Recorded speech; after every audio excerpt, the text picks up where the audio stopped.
first off, what's the main stages you normally pick for, what is your normal stages you would pick for Terry for comfort picks? I personally prefer Battlefield. Okay, smart. So you like triplats and smaller stages, right? Yeah, I prefer Battlefield mainly because, the up smash hits on the platforms is pretty good. Yeah, that makes sense.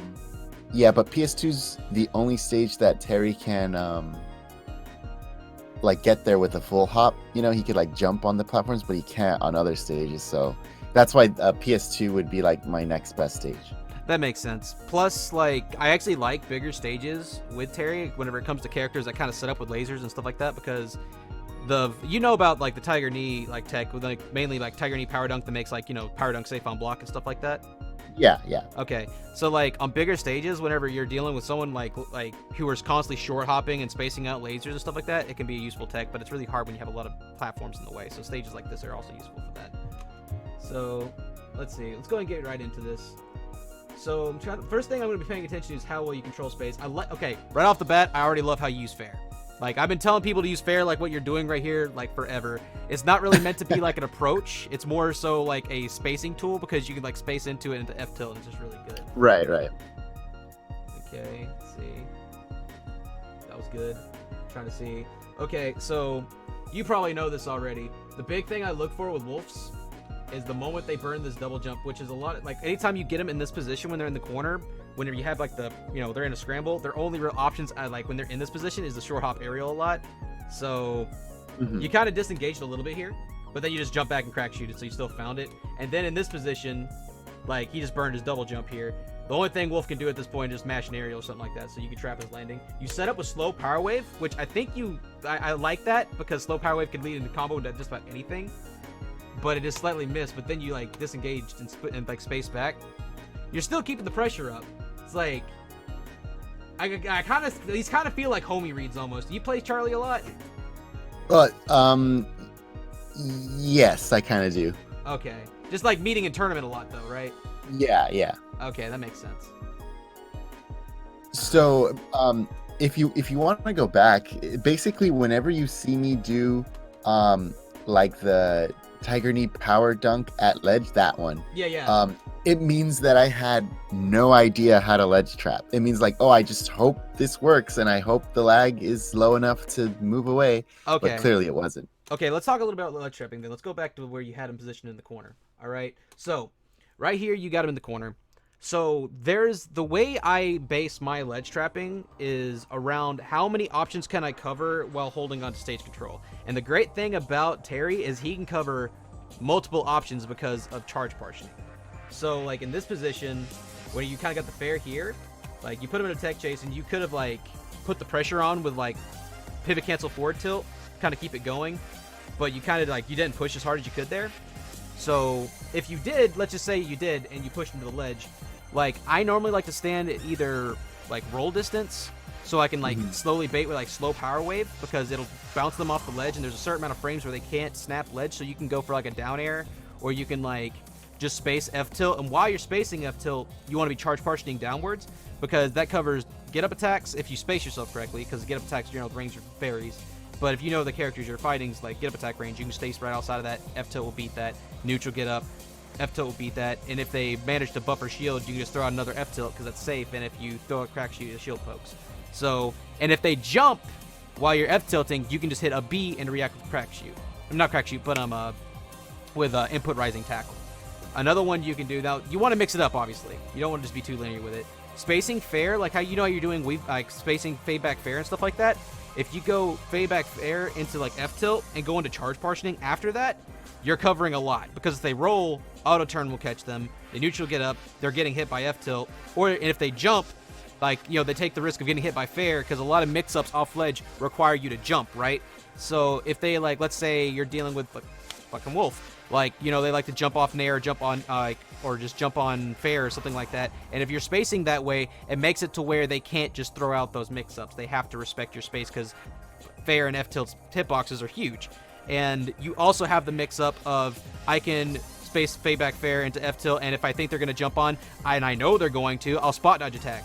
or I'll spot dodge and charge portion and then up B. There's a lot of mix-ups with that. That's like the great thing about Terry is like he's kind of, whenever he's setting up in it like in the corner or has his opponent here, think of it kind of in a way like how you like Guile plays in Street Fighter. I know it's weird, but like it's all about conditioning your opponent to try to jump or run into your moves or commit in some way. And as long as you have an act second mentality, it's actually a nightmare to get past you. As long as you're like staying at a distance, you can react to make sure you can secure like center stage if they try to unga bunga over you.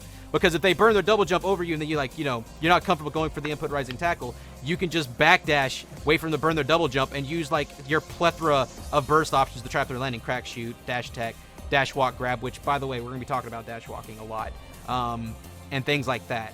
Or just simply doing what you've been doing, which I love seeing, is throwing down slow power wave so that you can kind of trap with that because it adds an extra layer of pressure because you can approach the ground with it.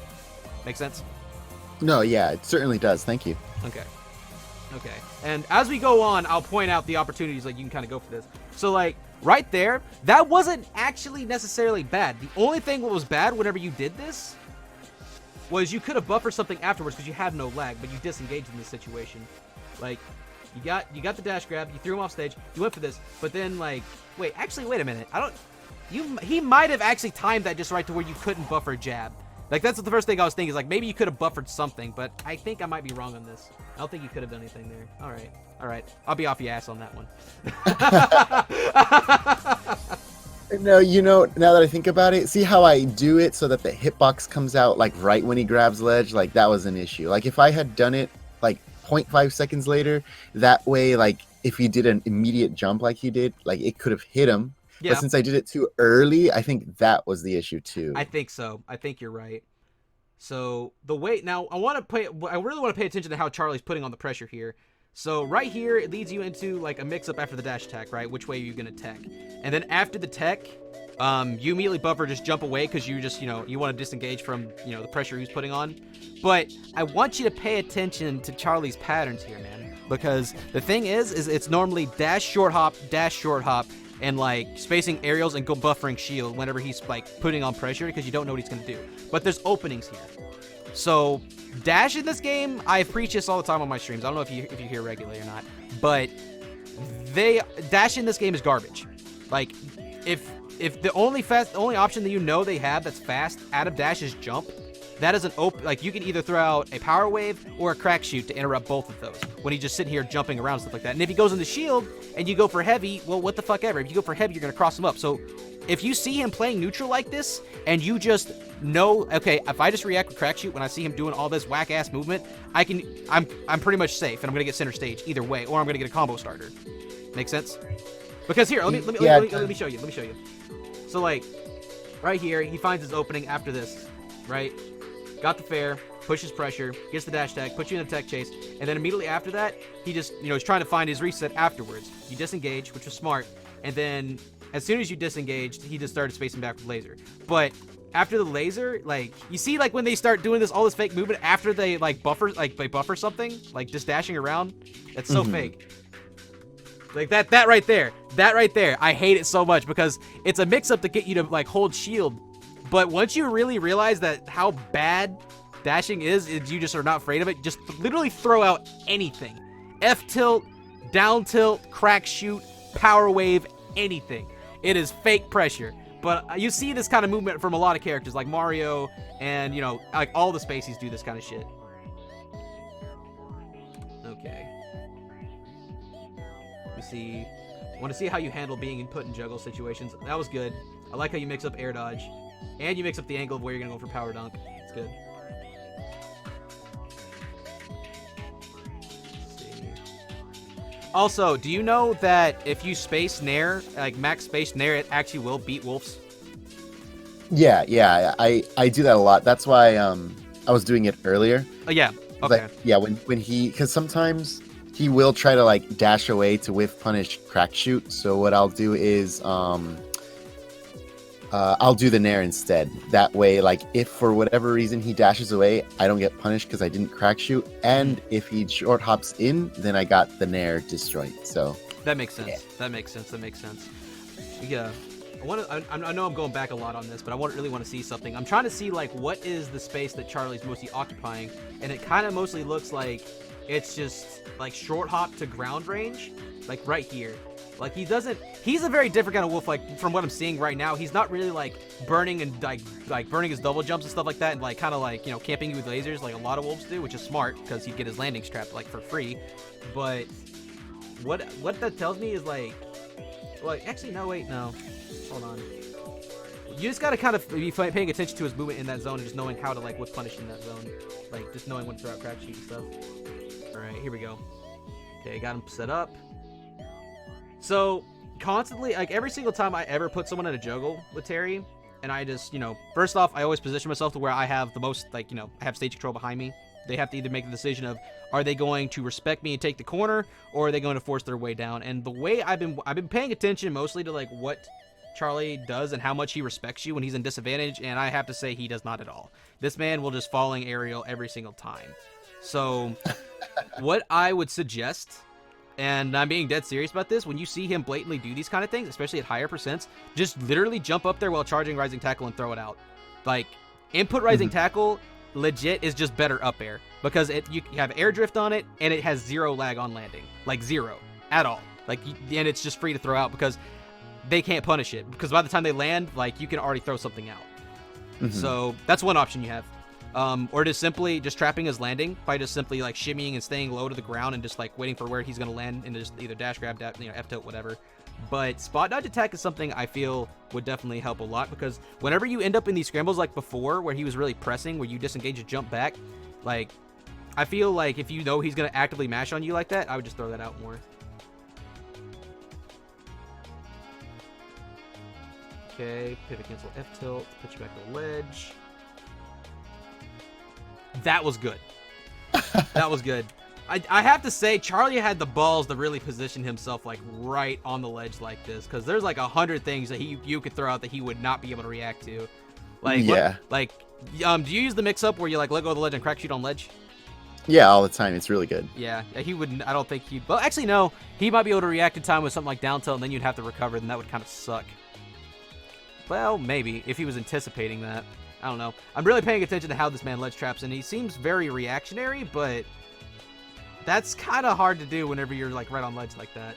Yeah, he just throws out back air, asshole. All right. Do you dash walk at all? No, I don't. Okay, so let me go ahead and give you one incentive to learn to dash walk. With Terry, he doesn't have all the applications as like the Shotos do, because they have a lot of crazy shit, but dash walking is mostly meant to just help with positioning whenever you're already in advantage.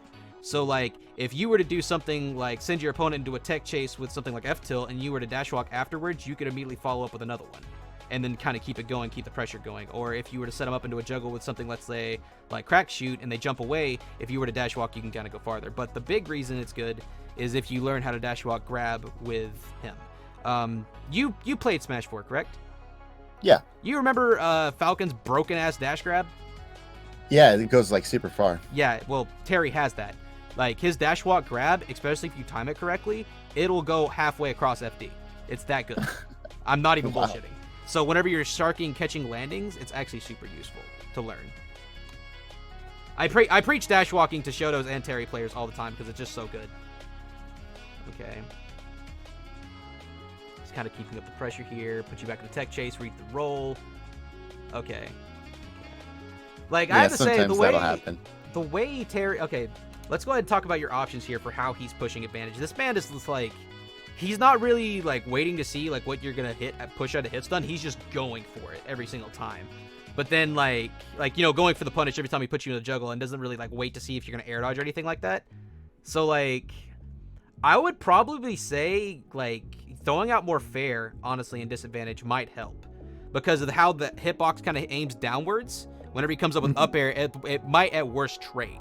Because of how big and beefy that hitbox is, and it'll just kind of push him away to where you can kind of land and not have to deal with him sharking as hard.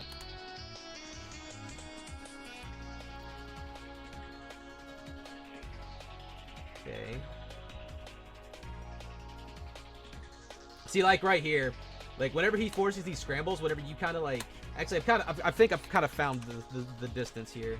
Hold up. Let me back it up a bit. Right about here. So like the moment you guys are positioned like right about mid far to like mid distance, this is the range you guys can't really react. So I have this is my theory for like the best ways to kind of like focus on measuring your distance from your opponent. Mid far distance and or just staying like outside of your opponent's burst range so you can abuse positional pressure. So whenever you're outside of your opponent's burst range, you can kind of just sit there and bait them, because once you step inside that range, it's a distance they can't react, and it puts anxiety on them to throw something out. So from this distance, whenever this man feels any form of pressure whatsoever where he feels like he can't react, he just focuses on throwing out big hitboxes that covers the area. So if you know that, you could start throwing out things like, you know, simply waiting for him to throw out the hitbox and then throwing out a whip punch like F-tilt or something like that. But what I'm seeing right now is a lot of times you're disengaging and picking defensive options like spot dodging or stuff like that. And, like, that's not bad with Terry, but spot dodge attack is your best friend in this situation, because, like, once you start getting into footsies right here, when he's just kind of, like, you know, jumping, dashing back and forth like that, he's just slowly inching himself back a little by little, and he just kind of baited you here. Oh, you did go for spot dodge attack there, just whiffed. Okay, never mind. You see this again.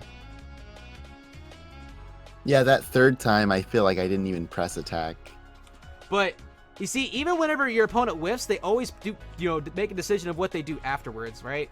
So like right here, anytime he whiffs, he almost always spaces himself back a bit, and then he just jumps right back in. So in this position, this would be a prime example of when to start charge partitioning. Like, always be charge partitioning, because if you know he's going to pick some kind of aggressive cross-up of any sort, no bullshit, use input rising tackle like a Game & Watch player would use their up B. Anytime they touch your shield, you get a free 20%. All right? And because there's a platform behind you, you could drift behind yourself and position yourself on the platform to push your advantage even harder to make them have to choose. Again, you're going to try to jump over me or you're going to go to the ledge. So I feel like that would be a good thing to help, especially when it comes to these scramble situations, because right now it looks like whenever it comes to the scramble, Charlie's kind of outplaying you in that regard. That was good. That was good. Because, like, you're both kind of just trading reversals right now. Neither one of you are in control. You know, that's a pretty good, like, little thing you just observed. Yeah, neither of us are actually, like, baiting the other one to do anything. It's just, like, one person gets something and then the next person gets something. It's kind of like you're both just feeling out, like, how much you guys can just abuse what you're out. What the fuck? Okay, I don't know what just happened. It's like... Wait, what happened? I don't know. The screen legit just went black on me. Oh my god, bro. This site's so jank. But I'll finish my point at least. It's kind of like you guys are just seeing how much you can get away with, you know, which is not a bad approach. It's just a very risky approach for you to have in game one. But the thing is, whenever both players are like, both are going for the same thing, it's like if you try to disengage and play safe at that point, then you end up just getting bodied because you're respecting him too much, and that's what he wants. So it's a really weird conversation to have with an opponent in a match. You know what I mean? Yeah. Because you're both, it's just both like you're going all in on game one. It's a gamble. Hold up. I don't know. Again? Okay, no. Good. Thank God. All right, I'll just fast forward a bit here. Oh wait, can I not do that when it full screens, bro? This sucks. And I just want to know what the hell's up with the cheap porn music they just put in automatically.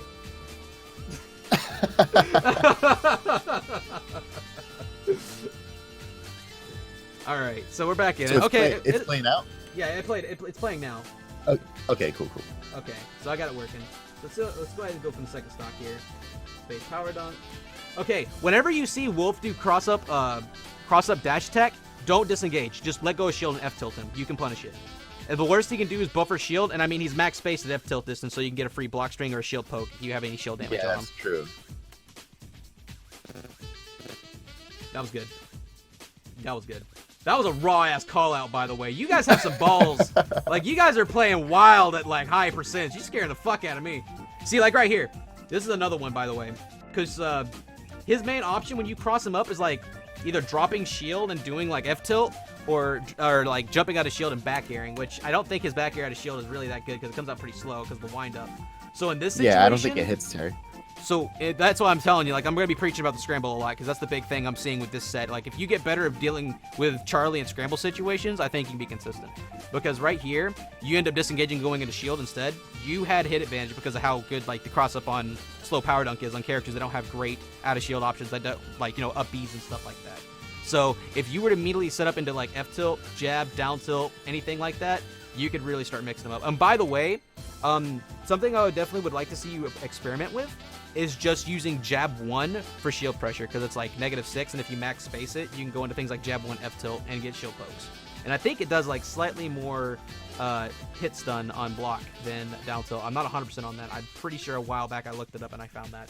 So in these situations, that's the opportunities you have to set up shield pressure and mix-ups. All right, that's kind of what I'm trying to say. You know, I'll have to check on that too, because that would be pretty important.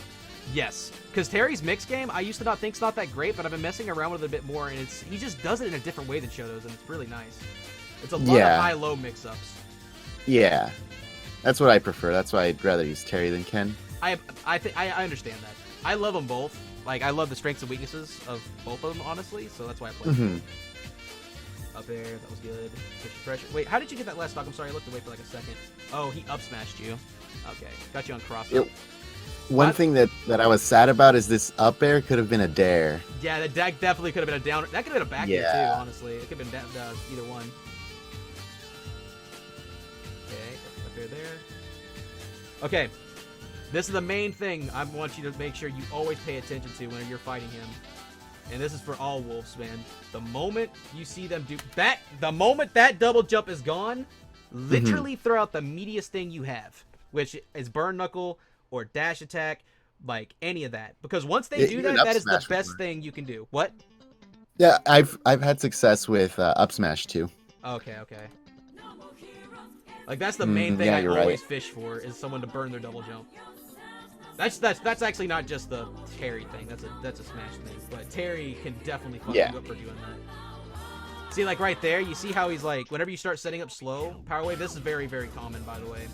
Because if they reflect it, if he reflects slow, you can actually like Tiger Knee crack shoot over and punch him in the face, or even like Tiger Knee burn knuckle and hit him in the face for it. Right. So as soon as like that, like honest to God, I'd start baiting the hell out of him with that, because he's way too comfortable burning that double jump. And if you get good at like implementing dash walks, you can catch it better as well. Yep, parry, good shit. Oh no, once power dunk. Okay. I'm actually trash at getting jab 2 input rising tackle. I don't know why. I can do all this fancy shit with Shoto's, but I struggle with that for some reason. Yeah, that one's actually pretty easy, but I always like, it's not in my muscle memory, you know. Yeah, I understand that. Yeah. Okay. Nice. All right, let's go back to this again. So he ends up missing the opportunity, and you end up back in a scramble again. So both of you are constantly panicking in scrambles. Like, you're kind of just throwing out stuff and just kind of hoping something happens, because neither one of you can react in this distance. So after the parry and that whiffed, like whenever you end up in these situations, you need to be thinking about like, what are the most common options he throws out in scrambles? All right, when you end up in this position, once you start recognizing that you're in it, like, you start optimally picking like what you should do. So after the parry, what you should have probably gone for is like something like crack shoot, because you just immediately would have been able to take center stage and take positioning on him. Or you'd be able to just simply, you know, throw out some kind of safe option after the parry. But instead you ended up like, again, you ended up like backing out of the situation, just going into shield. And I'm noticing like this has happened a lot. So that's why I'm kind of pointing it out. Okay. Actually, you had go. You could have just went for he could have just died. Yeah.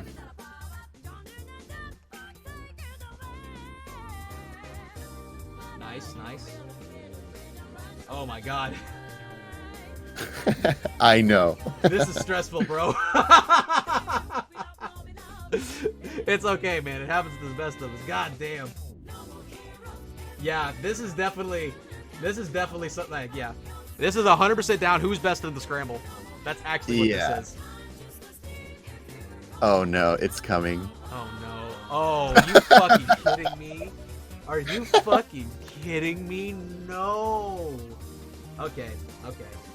So, yeah, scrambles and ledge trapping. That's what I'm seeing right now. Yes. Okay. All right. So we're gonna go ahead and keep on going. Space to the fair. That was a good parry on his part. Okay, jumped out. Oh God. So another thing I'm noticing is your out of shield game. I think that's another one that's starting to stand out to me. Before we go any farther, I want to pull up Wolf's frame data. That way I'm not inaccurate on anything. Okay, pull this up here. See on his aerials? Yeah, I want to see like what the frame data is on his aerials real quick. Because Terry... Slow, and they're all like -4 or 5. You said -5? Yeah, they're all like -4 or 5, and his aerials come out pretty slow. Like, Terry beats them air to air. Okay, I'm looking at it right now. So, yeah, definitely one thing that's going to make this matchup way easier for you is if you really start abusing the hell out of input rising tackle out of shield whenever he, like, starts just unga-bungaing on you in scrambles. Like, this right here is by far one of the biggest answers to your problem. Along with just knowing how to abuse the buffer system in neutral. Like, one thing I do a lot in neutral, because, like, I like how you're using approaching fairs and stuff like that, but, like, whenever you're doing things like setting up power wave and things like that, if you space into, like, things like pivot cancel F tilt, like, you know what Wolf's main out of shield option is. It's jump, right? He wants to jump out of shield and fair. That's what Charlie's been doing this whole damn time. Like, right. If you do things like buffer F tilt into spot dodge attack, or buffer F tilt into, like, going into shield, waiting for the hit confirm on shield, and then going for input rising tackle to be safer than just going for straight up spot dodge attack, you can go for that.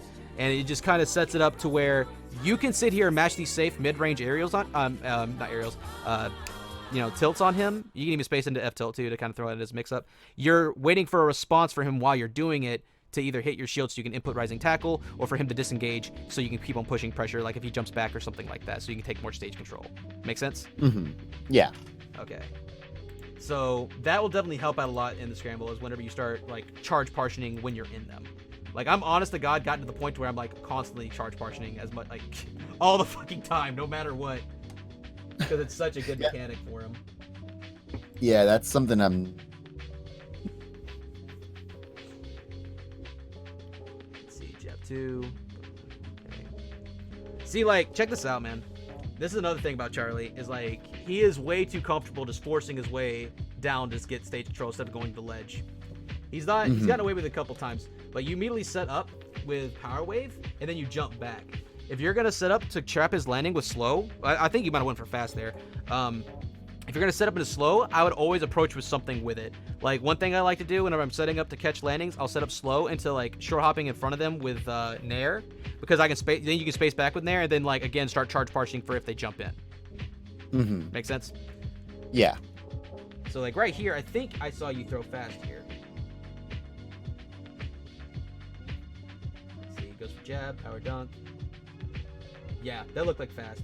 But afterwards, when he jumped in, when you disengaged, that would be the opportunity to spot dodge tech or immediately be charge partitioning and shield and then, like, input up being, because he's at, like, 122, and on bad DI, he dies. But even if it doesn't, like, kill him, you could even... Well, actually, wait a minute. If he fairs you on shield, your Nair out of shield is frame 7. So if he was to fair on shield and then immediately buffer something afterwards, like grab or something like that, out of shield Nair would be able to punish that. So out of shield Nair, you could go straight into burn knuckle, and if he's at the corner or close enough to the corner, you can just kill him that way as well. Or you could actually go for Nair into burn knuckle and set him up on Nair into power dunk, set him up on the platform as well, and do something off that as well. You kind of see where I'm going from. You see where I'm coming from. You start using these out of shield options, it's going to make it a lot harder and a lot scarier for him to start, like, spacing stuff. And what it'll end up doing is he'll start trying to camp you more, and he'll start giving up more stage control. Then you can start ledge trapping him more. By the way, is all this helpful? By the way, man, like, if you have any questions, feel free to ask. It is helpful. It seems, I'm seeing what you're seeing. It's like I'm backing away at a lot of times where I don't have to. Yeah.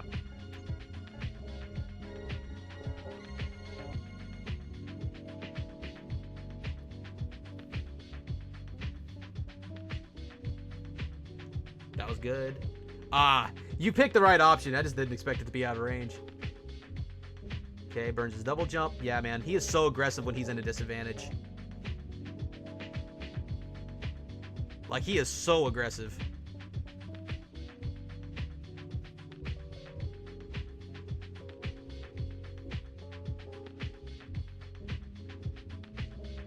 Like, holy shit. Like, legit, anytime he's put in disadvantage, unless he's, like, right at the ledge, he is always going for stage control.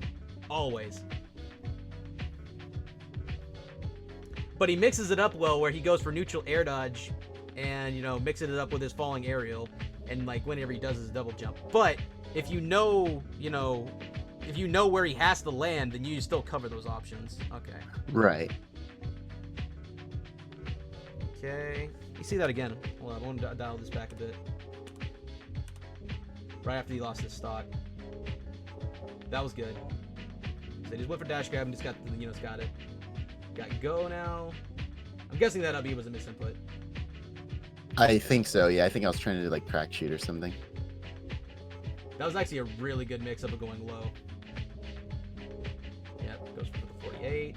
Sets up again. Alright, so let's talk about, like, you know, what you did after the Buster Wolf.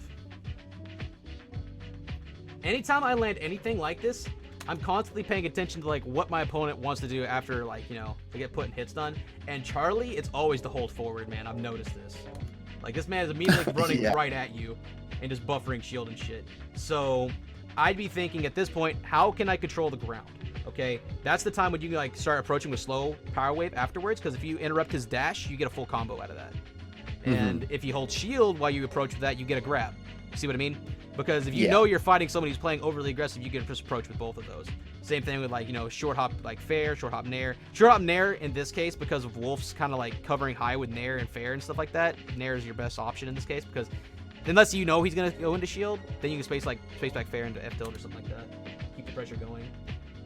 But that he actually couldn't even punish your power dunk on block after the splash, so I probably could have grabbed there. Okay, got the grab.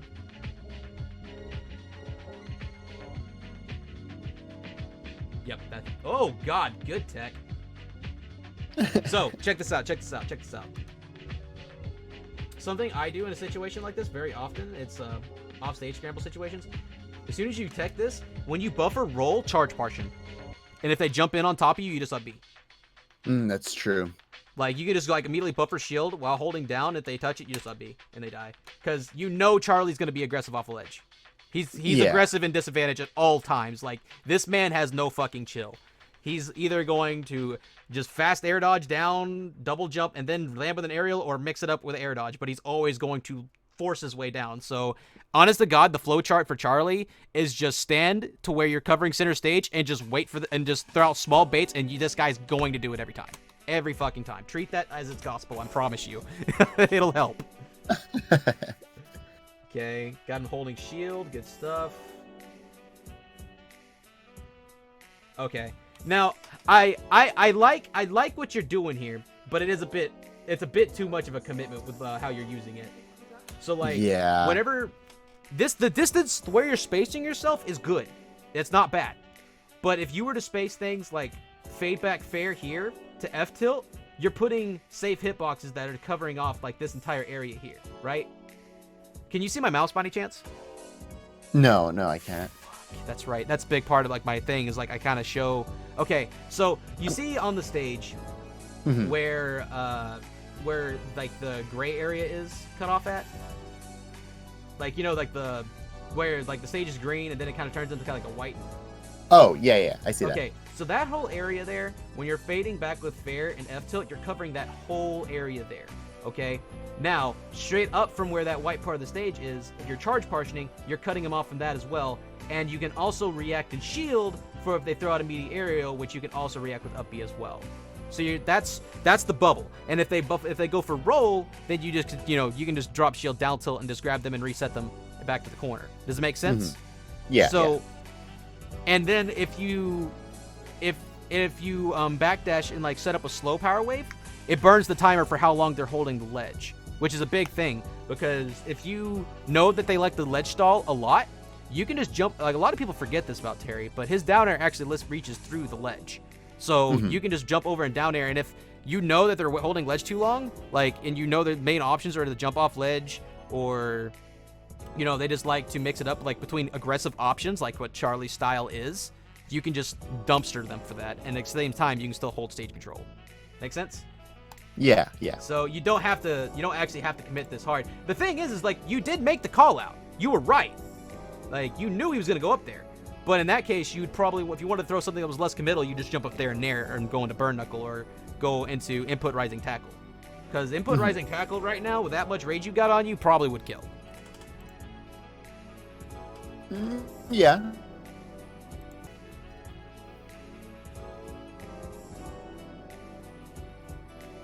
Now that was good.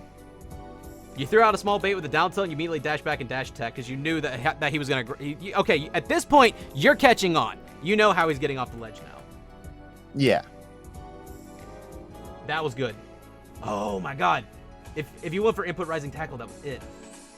Yeah, that's what I mean. It's like, that isn't in my muscle memory, unfortunately. It's not for me either, man. Don't be... I mean, yeah. It's hard.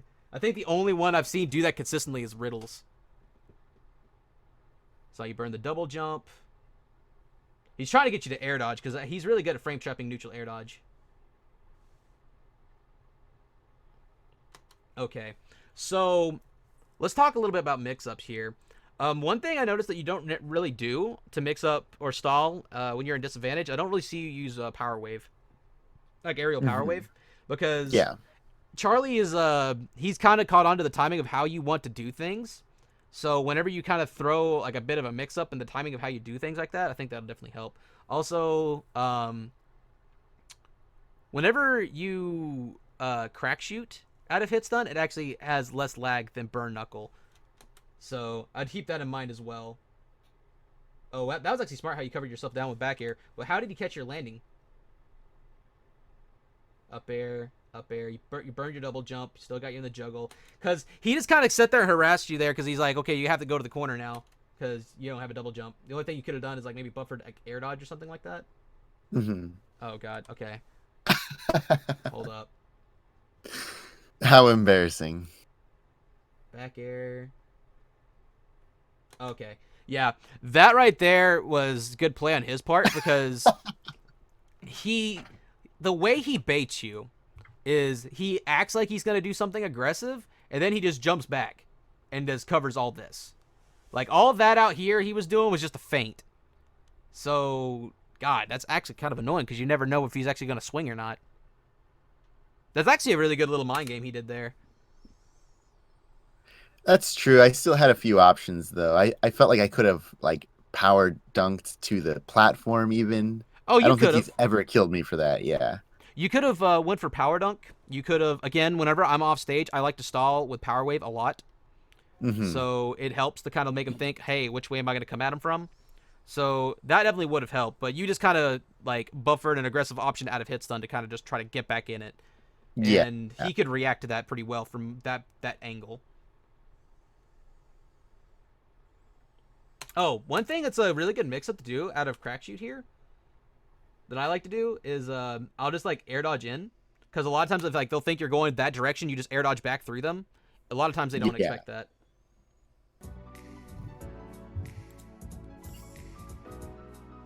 Is Terry Wolf a winning matchup? In theory, it should be, or at least even. At least. But, I mean, the thing is, it's really hard to make a Wolf matchup chart considering the character's all neutral. Like, I think that Wolf could literally beat any character if played correctly. Okay.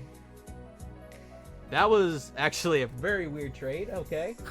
Okay, got the back air. Good punish, up air. So, it seems like he likes to air dodge a lot whenever you put him in down throw combos. I like the frame trap with down throw more instead of just going for the true stuff, like just doing short hop to where I think they're going to go, because if they air dodge, you can just catch their air dodge.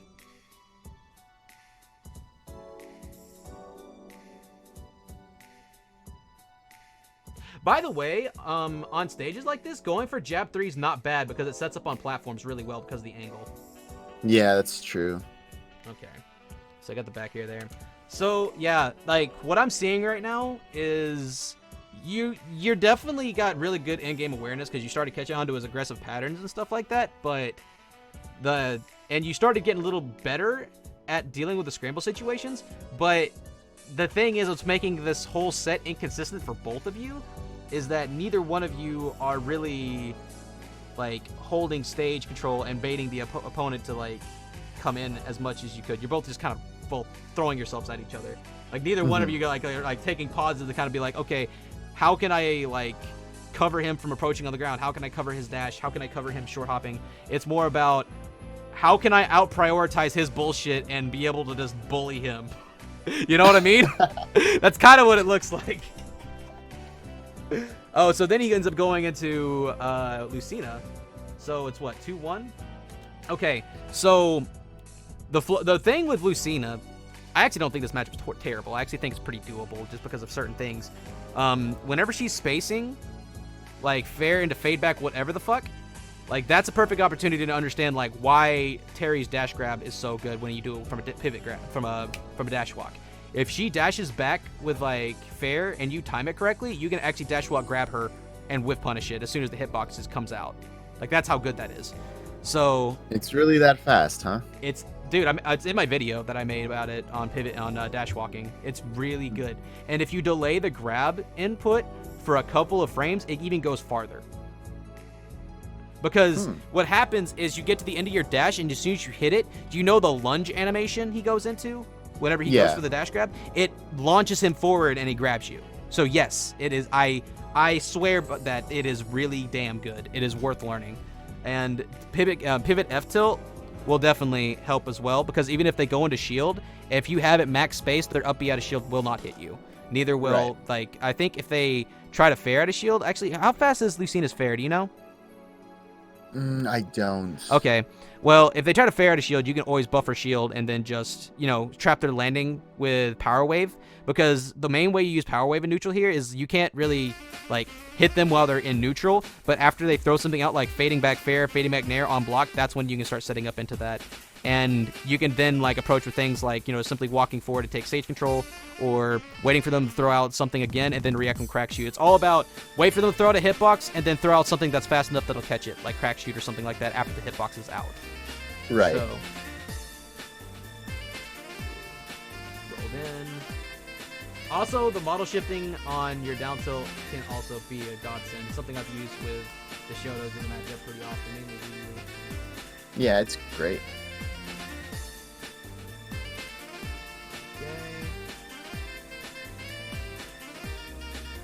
Seems like he's like plays pretty aggressive off the ledge here. He's like throwing a lot of fairs and stuff like that. Okay, tries to go for a tech chase to kind of catch you there. Okay, your ledge trapping here was actually not too bad. Hold on. Dial back a bit. See, like the only thing you did wrong there is you went for the call out for burn knuckle there instead of just kind of like waiting for him to like roll and go for like the down tilt into the confirm. That was which he did roll too. Yeah. Like, as long as you position yourself there, just always just have an act second mentality, bro. I'm telling you, you'll be way more consistent in this when you're positioned here. That was good. You waited on it that time. Yeah, but like I got a grab instead of like a kill confirm. Yeah, hold up. Let me dial this back again. Hold up. Shit. Come on. Is it not working? Bro, oh my god, the keys are so glitchy, bro. This is actually your ledge trap. The way you were ledge trapping here was almost perfect. So like, whenever you spaced yourself back to about like right here, and he got away with the first option of getting like neutral getting up, you immediately like started to kind of panic a bit and just kind of threw something out and hoped it worked. So in this position, like if you can't call out the first option you were originally gunning for, think about what he would be buffering afterwards. And in this case, whenever someone does neutral get up, they already feel the pressure because they're in the corner. They're either going to buffer shield, buffer jump, or throw out some kind of aggressive option. So how can you cover all three of those? So while at the same time being able to control the stage behind you. So in this position, if you know that he was going to pick something defensive, or you thought he might immediately buffer something like a dash, you could set up slow power wave and cover both right off the bat and approach with it to where like you can like pivot in like F tilt and then space yourself at mid distance to where even if he does throw something out of shield, he's gonna get hit for it. And you can also special cancel like into crack shoot and shield poke if you wanted to as well, because of the shield damage you get from the power wave if they shielded it and the F tilt itself. Or you can mix it up from there. And again, or you could space the F tilt while charge partitioning and then go into shield, wait for them to throw out something aggressive because they can't grab you from that distance, and then up B. You see what I mean? Yeah. It's all about option coverage, bro. It's all about option coverage. Option coverage and prioritizing stage control above everything. Oh god. That was just a mistake on your part. You just kind of like misspaced that, but I also think that he timed that perfectly. So I don't really know.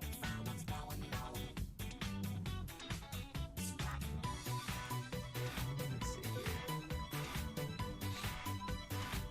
here. By the way, is all this making sense? By the way, Oh yeah, it makes perfect sense.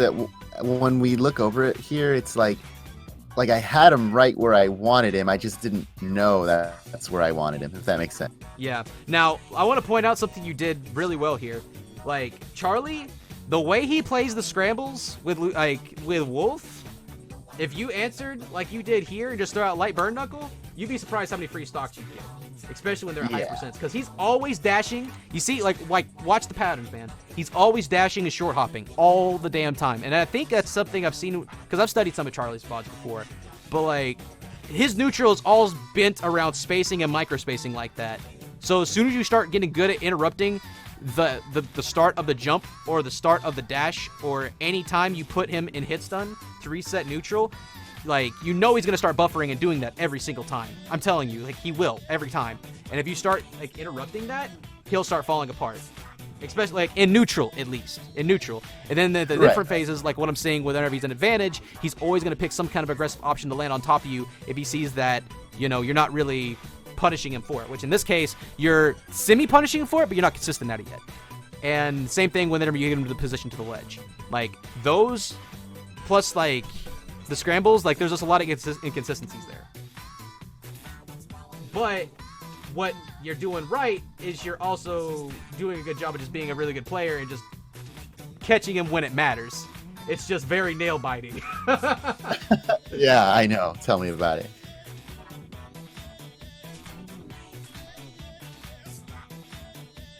Almost. Let me see that again. How'd he catch you here? Caught you with up tilt and you burned your double jump. Okay. So, you tried to challenge him for stage control here. Jumped. But he ended up... See, like, that's what he does, man. He throws out all these empty baits to try to get you to do something. And you're kind of falling for it a little bit. Because he empty hopped and he landed right here, saw that you, like, what option you picked, and then he up tilted. Saw you burned your double jump, pushed there. Then he positioned himself to where he could hit you again because you keep on kind of, like, holding, like, around, like, DIing towards him. Like, at that position, when you popped up that high, you probably should have, like, tried to crack shoot, like, away to the other side of the stage, and that way you could have to chase you a bit. But then he forced you to the corner here, you crack shoot again, you don't have a double jump, and yeah, at that point it was pretty much free. Oh my god, come on.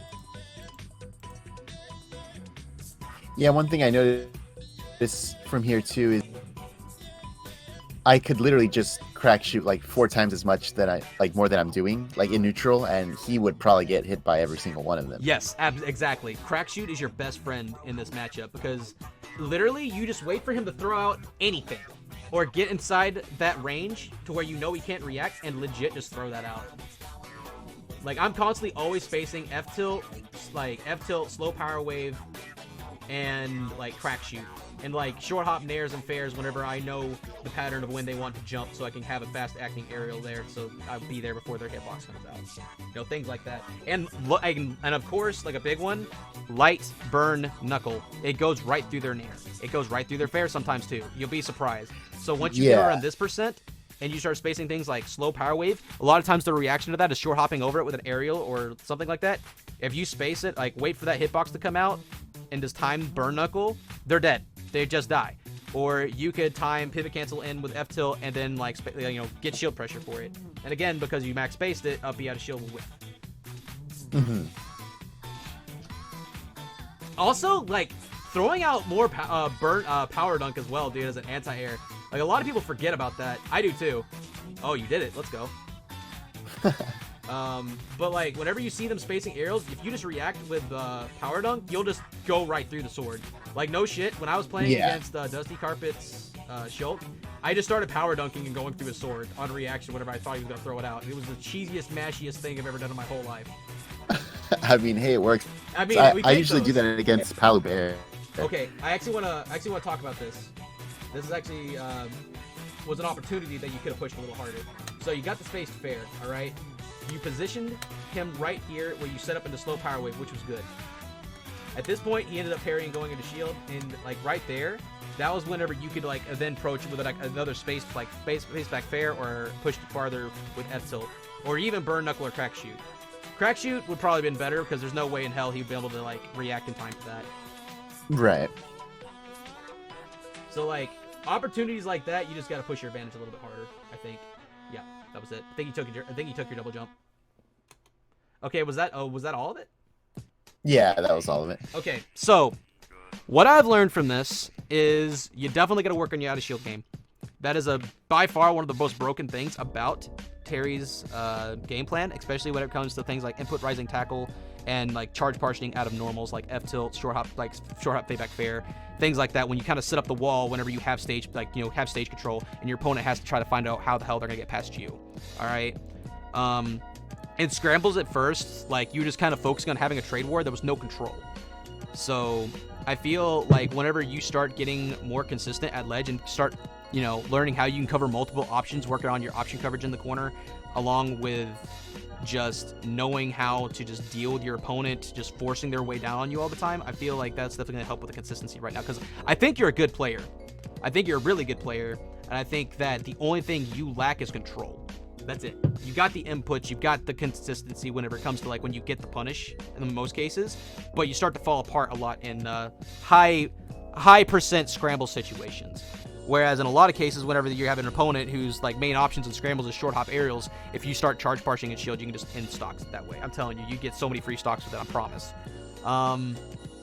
Whenever it comes to your disadvantage, from what I'm seeing, you do mix it up well, but I feel like you buffer jump as your first option out of hit stun a little too much, and it costs you a lot. Matter of fact, is actually what I feel costed you this set right here towards the end, because once Charlie the King took your double jump, that man never let go of the pressure. He stayed on your ass because he knew you didn't really have a lot of options after that.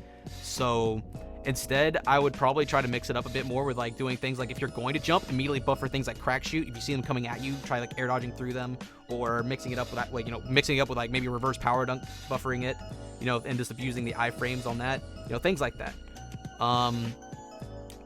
Another thing, let me think. There was another thing. I'm trying to think what it was. God damn it. What was it? Oh yeah.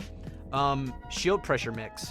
Like, learn how to bait your opponent out of shield more whenever you're at mid distance. Like, for example, if you have your opponent spaced out at F tilt distance, there is no reversal normally that they can throw out of shield that you won't be able to stuff them out for. Because F tilt into itself, like F tilt's -7, and F tilt also comes out frame 7. So you can space it into itself a lot of times. If it's max spaced and they throw something out, like especially if they drop shield, you can just hit them. And if they jump, you can just react with like things like short hop nair, or even space fair, or input rising tackle. And if a lot of times whenever you have the optimal positioning, you will just kind of give it up whenever you really don't need to disengage. And I feel like once you start recognizing that in the moment, your opponent, who, especially when you're dealing with players who are constantly like throwing out things because they're not respecting your space, you'll end up like winning the scrambles more often. Make sense? Yeah, it does. Okay. Do you have any questions, man? I feel like I'm talking a little bit too much, man. Like, if you want some input on this, feel free, man. So usually I'm the one doing VOD reviews. So when I come here, I'm here to listen, so it's fine. I was actually just typing up a ton of the stuff you were saying. Oh, okay. Yeah, I see it too. I've done my own VOD review with myself. on a few of these sets, and yeah, you caught a lot of the stuff that I didn't notice. There was a lot of times where I played like if he was gonna hit me when he was the one who was scared, and I backdash every time because I think like, oh, I'm playing smart neutral, when in reality it's like, no, it's not even neutral. Like, I have him in advantage. He's in the corner shielding because he's scared out of his mind, and I'll just back away. Positioning is everything, bro. Positioning is everything. And I'm telling you, really start to play around with the concept of positional pressure. And a lot of times your opponent will do what you want them to do, and you don't even have to push anything. Like, which, I mean, I do this a lot with Shotos, but this works the same with Terry. Like, if you space yourself at right outside your opponent's burst distance, and you understand how to control the ground, F-tilt, space, short hop fair, fading back, slow power wave, that's like the main tools that do it with Terry, it ends up conditioning them to have to find out how the hell they're going to get through all of that. And now what you need to be focusing on is paying attention to what your opponent is doing. How is he responding to you doing this? If they disengage and they start holding shield, you can start pushing yourself a little bit farther inside of their zone to apply positional pressure. And once you start doing that, that's when the panic options come out. They start jumping. They start trying to throw out whatever the fuck. And that's whenever you can optimally bait them because you know what they're buffering. Understanding that when they're in disadvantage, when you're applying pressure, it gives you all the answers you need if you're paying attention to them. So in this case, whenever you're dealing with Charlie, whenever you had him in the corner a lot of times, he would hold shield and he would every single time jump. And you were inconsistent at punishing that. I mean, you did punish it a couple times, but that's where I always caught you disengaging in the corner. Because you just kind of short hop, or you'd like throw out something like quick because you thought you knew what he was going to do instead of reacting to what you knew he was going to do. You know what I mean? Right. Yeah, that makes sense. And that's done through the whole positional pressure thing. Yes, exactly. I'm telling, like, you start applying that along with like charge partitioning when you're setting up on the ground to cover high. I mean, you don't always want to react with up B. Like, sometimes up nair, up air, or just simply doing spot dodge attack is better and it's less committal. But whenever you're dealing with a disrespectful player who's constantly just does not give a shit where you're positioned, it's really good to have to check them. So okay, yeah, that makes sense. Let me think. I think that's the big thing. Okay, so with Lucina, the thing is, like, I really felt like you started to shine whenever you were ledge trapping him here, but at the same time, like, you were positioning yourself good for the general options to cover, roll, jump, you know, things like that. But the moment he would, like, short hop on with fair or something like that, it was like you were trying to beat him before, like, beat the option before the move came out instead of when the move already was out. So, like, if I'm the time, something like what you went for was burn knuckle, which was not a bad option, but just badly timed. Like, whenever I see the hitbox, when I see the hitbox, that's when I do it. Not whenever I think the hitbox is going to come out and try to beat it on, you know, like priority versus priority. You know what I mean? And whenever you start timing things like that with, like, punishing things like that with crack shoot and stuff like that, it's broken. Because it's actually free if you time it that way. And then they just keep on getting reset to the ledge, they start getting frustrated, and they start buffering their options, and they start playing into your hands. I think that's pretty much everything I saw that I can think of off the top of my head right now. Do you have anything else you want to add to this? Yeah, I saw something on Twitter. It was like a Japanese. I think he plays Ken. It's not Takara. It's like somebody else. Okay, if you want to go over that, we can. No. I was gonna say it's like he would do like rising short hop nair into rising short hop nair, and I always thought that was fake. I thought like, oh, that's a Twitter combo, but I just labbed it like against Wolf, and like after 65%, like it begins there. Like it works. Like he cannot jump, he cannot air dodge. It's just like true. Yeah, because it has so much hit stun.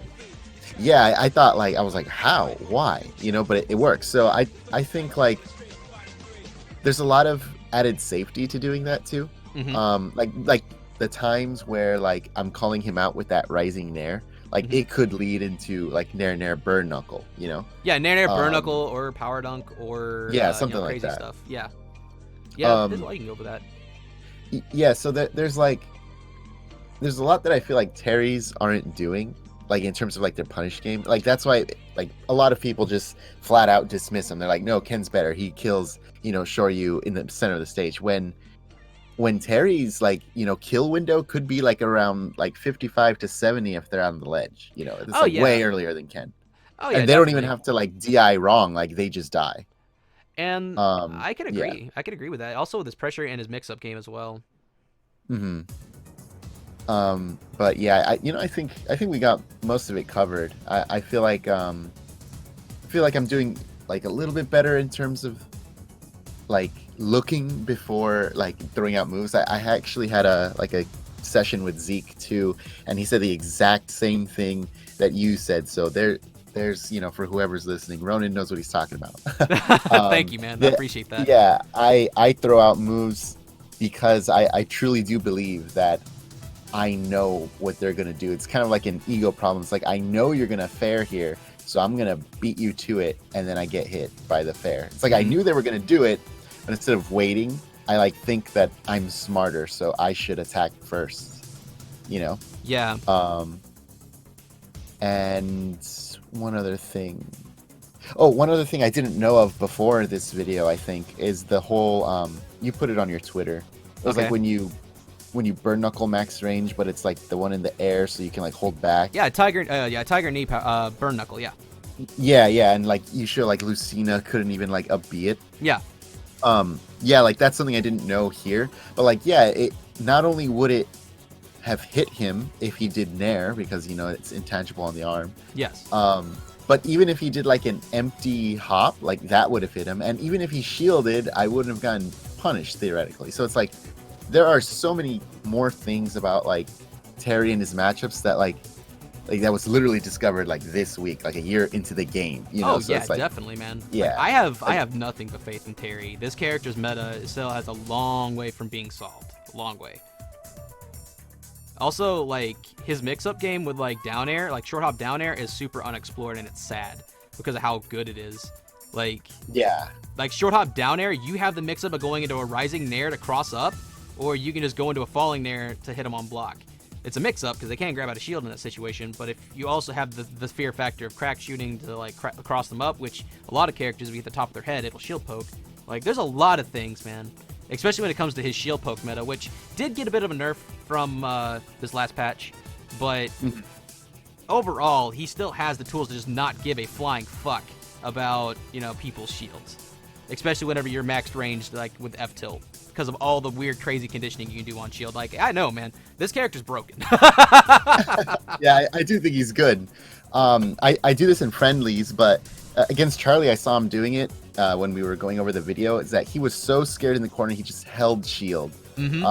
Usually when in friendlies, I do the thing. I do, F tilt, burn knuckle, and then their shield breaks. But I wouldn't do it against him because I thought like, oh, Charlie surely wouldn't hold shield in the corner. He's not bad, and he's not, but he's scared of dying. So he shields and he'll hold it until like he sees me do an opening.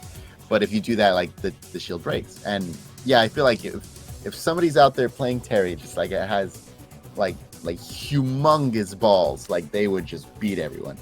Oh yeah, definitely. Well, you also got to think, whenever he's sitting there holding shield, what's the fastest option he can react with? And it's jump, which is why he jumps aerials every single time. So you can literally flowchart him in the corner because once he's committed to shield, what comes after.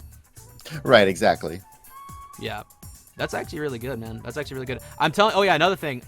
Play around with dash walking when you have your opponent in juggles, and whenever you're setting up tech chases or pushing for position, and especially whenever it comes to dash walk grab. If you're not sure on like how to do it exactly, like I got a video up on my YouTube channel, and it pretty much explains it really well. It's very short.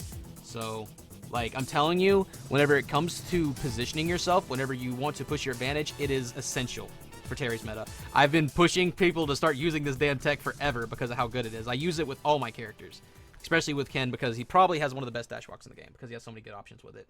But with Terry, whenever you dash walk, you can like this approach with so many safe things. Especially whenever you're like doing like things like slow power wave. Sorry, go ahead. No, I was gonna say yeah. I'll take a look at it. Okay, dope. All right, man. Is there anything else you're wanting to review or anything? No, I don't think so. Oh, I saw one final thought. I see Nito in the chat, so he reminded me of it. Oh yeah. Um, there's this thing that Ken players do that I don't do because I would play Joker, and you never do this. Okay. Okay. But you do with Terry. Is that there was a part in the video that I up tilted Wolf's shield, Yeah. and he was so afraid that he rolled toward me and he rolled through me. So one thing I see Nito do is that he'll down tilt twice and then just backdash, and then they'll roll into him, and then he would like, prox jab shore you. And I just thought to myself, like, that's the fakest thing in the world. Like, there's no way that's real. That's not a thing. People don't do that. And then I just literally witnessed it as we were going over it. And I was like, I could have literally just up tilt, backdash, he rolls, down tilt, Buster Wolf, he's dead. We're not even having this discussion. Because I just won. Yeah. Yeah. Yeah, so it's like, it's weird. There's like so much more playing these characters than there is like playing like a traditional Smash character. I just think it's so much fun. Oh yeah, definitely, dude. I love Terry. I really do. I've got the only real gripes I have ever had with the character was just his walk speed and like the up air hitbox. That was it. But I don't even care about the up air hitbox if I just had just a little bit better walk speed, because I love to shimmy. I play Ken and Ryu. So like that's a big part of like what I want to do. But that's the only issue I got with him. That's it. Everything else is dope. Yeah, he's super cool. Hopefully I can actually win something with him that way. I don't think you're far off, man. I think that I feel like right now, like once you just understand like how to be consistent when you're positioned in certain points of the game, and you understand your options to the point that it's just like muscle memory, like what you can do to cover whatever, like I feel like that's it. Like as soon as you master that part of your game plan, like I think that I think there's no reason you could not be consistent against people like Charlie.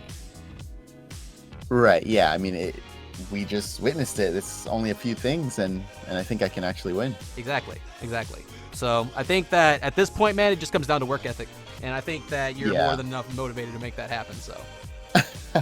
Well, thank you. I really appreciate your time. This really helped me. Hey, man, no problem at all.